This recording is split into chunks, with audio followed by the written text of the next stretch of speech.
How are we going? Good. I'm making this short video just to get across to everybody that I'm learning as I'm going along, right? And what I'm learning is how to talk about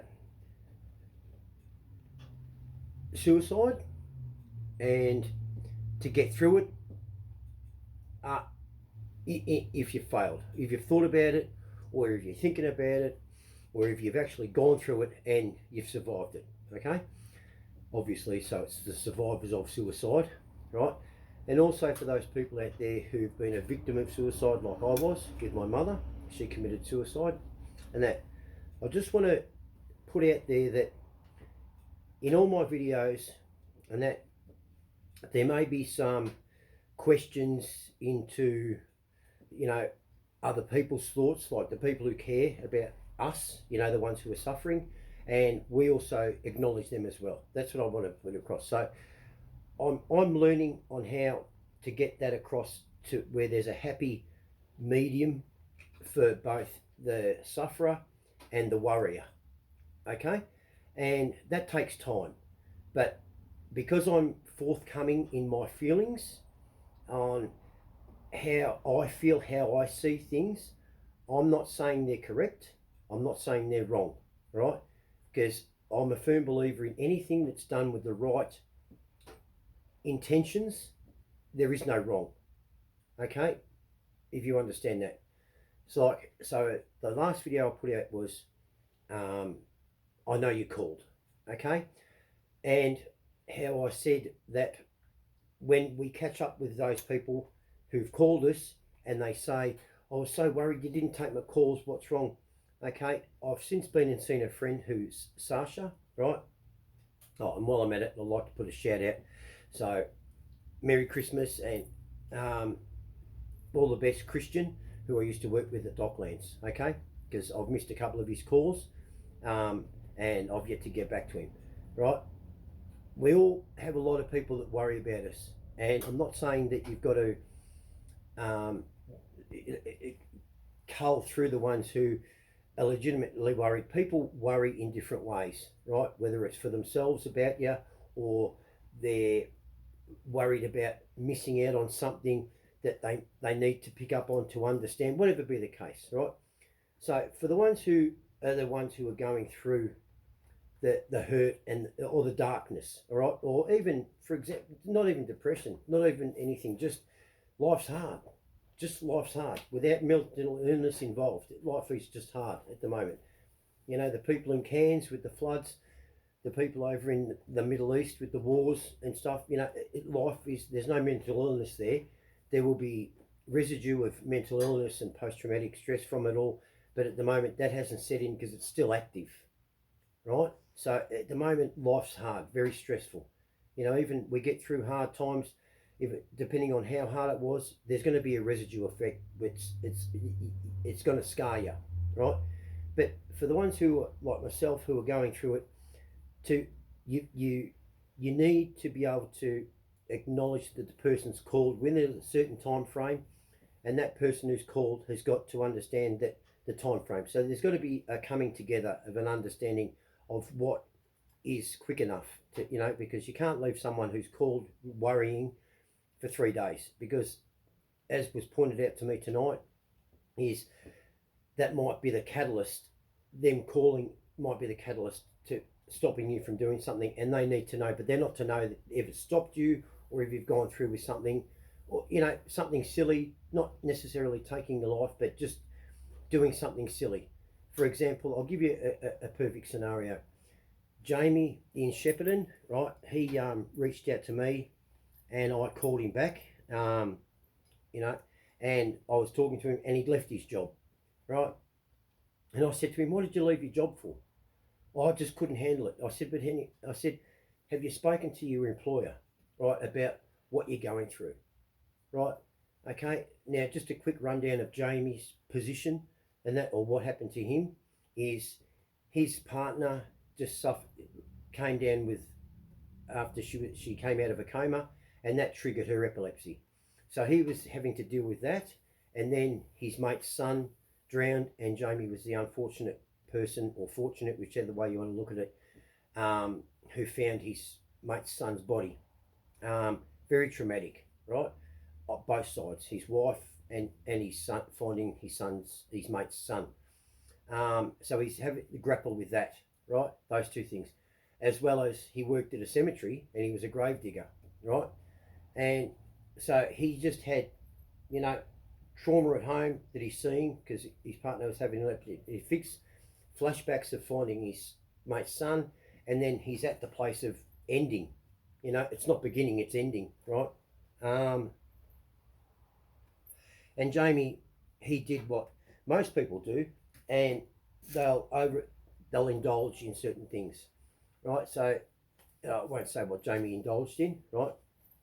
But he rang me up, he reached out, and I said, mate, have you spoken to your employer? Have you gone back there and said, listen, this is what you're going through? Is there something else? You know, and he left his job, but he listened to me, right? And he understood what I was saying. And he went back to his employer and he told his employer what was happening. And it turned out that he was taken from, instead of digging the graves or filling them in, to then became the caretaker. So pruning and stuff like that.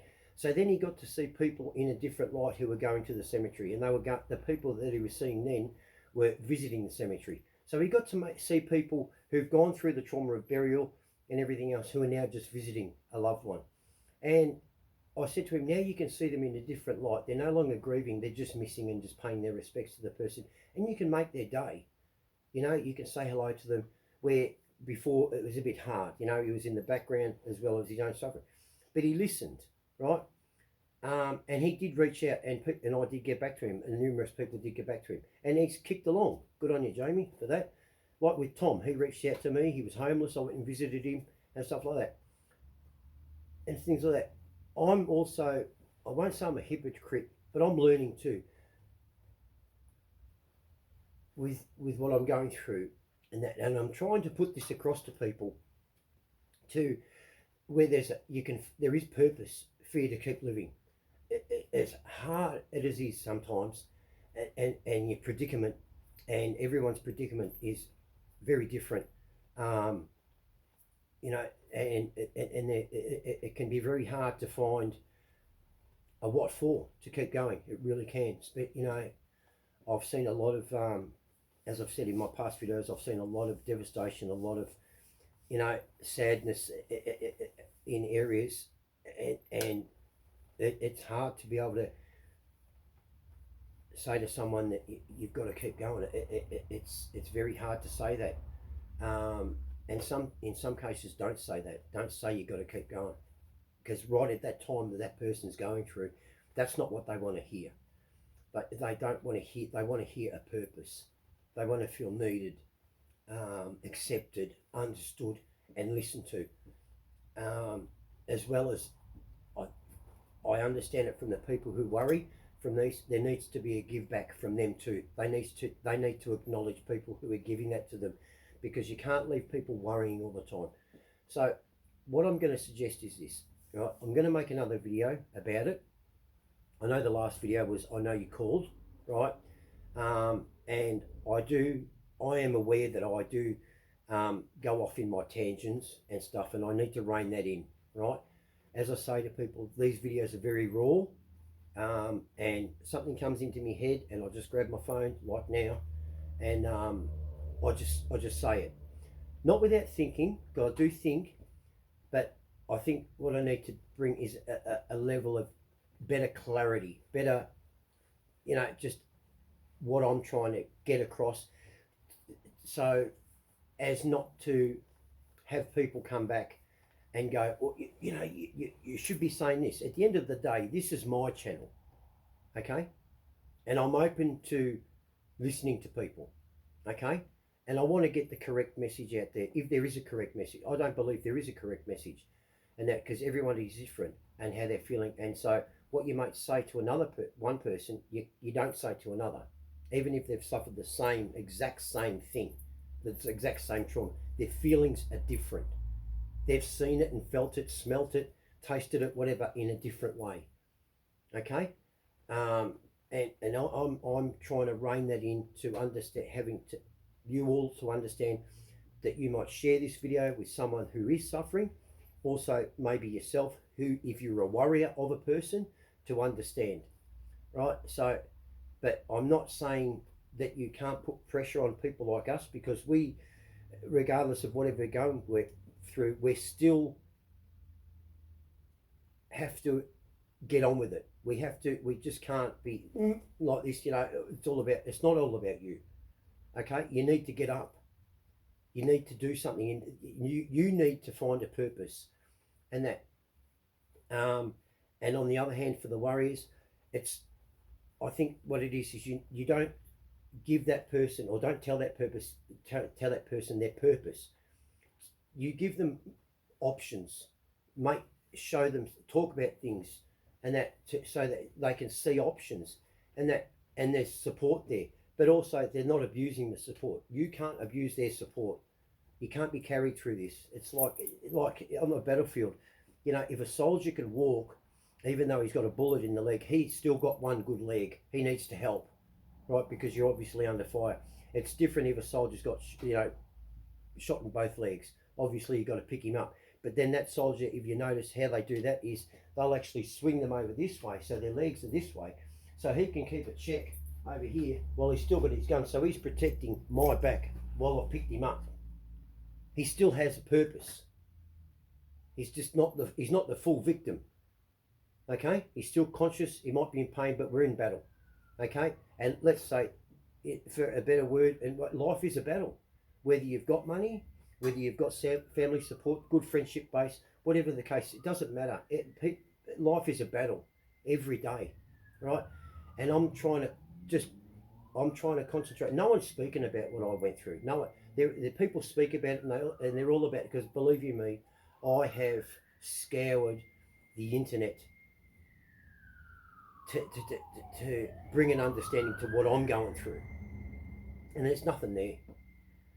What I'll say is this: is music's very important, music, and going over things, not overthinking things, but rethinking things in a different way, different angles, coming at something in a different way.